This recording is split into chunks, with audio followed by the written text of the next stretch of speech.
अनंत टिप्या refresh व्हा.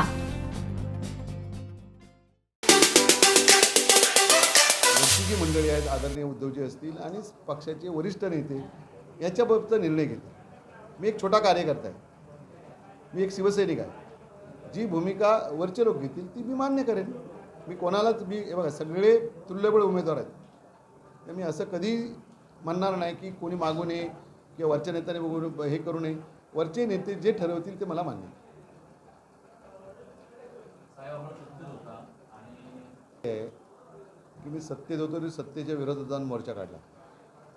याला कारण असं आहे की बघा त्याला राजकीय ताकद तशी लागते. राजकीय ताकद म्हणजे एक असते की समजा मी आमदार नाही, मी 2007 ते 2012 मी आमदार होतो, त्याला आज 12 वर्ष होऊन गेली. माझ्या राजकीय जे काही माझी मदत करण्यात त्यांच्या जीवावर आपण पोचतो, पण हाऊस हे सगळ्यात मोठं माध्यम असतं.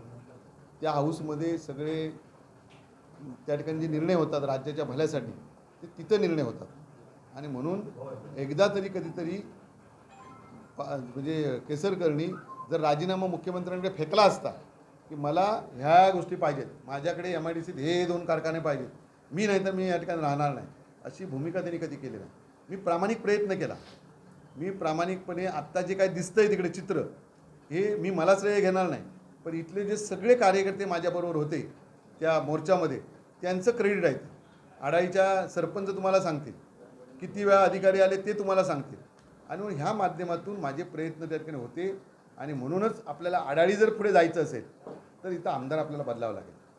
तुम्ही एक सांगा, 35-40 वर्षाच्या बघण्यात कुठला मंत्री कोणी उद्योजक आला त्याला जागा दाखवायला गेला आहे? जागा दाखवायला आपले कोण करतात? ते दलाली करणारे जातात. कधी मंत्री कधी गेला का तुम्ही सांगा? कधी एक मला दाखवा उदाहरण की बाबा ही जागा उद्योजक बरं येणार आहे ते किती फसवेगिरी आहेत. गुगलवर तुम्ही पण सर्च करा. मी मेडिकलचे जे आता माझ्याकडे कंपन्यांची नावं आता इथे माझ्याकडे ऑन रेकॉर्ड नाहीत, पण ऑन रेकॉर्ड मी ठेवेन. एकाचं भाग भांडवल आहे 1 लाख रुपये, एकाचं भाग भांडवल आहे 10 लाख रुपये. आणि आपल्याकडे प्रदूषणाचा म्हणजे कुठले कारखाने इथे कुठले उद्योग यावेत हे ठरलेलं आहे. ही ग्रीन MIDC आहे. कशाला लोकांना फसवत आहे? आज 3,500 एकर जागा उत्तम स्टीलने घेतली. किती वर्ष झाली? लोकांनी का जागा दिल्या? तर इथे काहीतरी उद्योग येतील, आमच्या मुलाबाळांना या ठिकाणी नोकरी धंदा मिळेल. काय झालं त्याचं? कधी विचार केला आहे? त्यामुळे हे जे आता मी जे सांगतोय ते आपल्याला पुढे जर जायचं असेल तर आपल्याला या ठिकाणी भूमिका वेगळी घ्यावी लागेल. हे मी पुन्हा आपल्या सगळ्या माध्यमातून सांगतो. आमचे दिवसभरातले सर्व अपडेट्स, ताज्या घडामोडी आणि थेट लाईव्ह पाहण्यासाठी सबस्क्राईब करा, लाईक करा कोकणचं नंबर 1 महा चॅनल कोकण 7 लाईव्हचं YouTube चॅनल.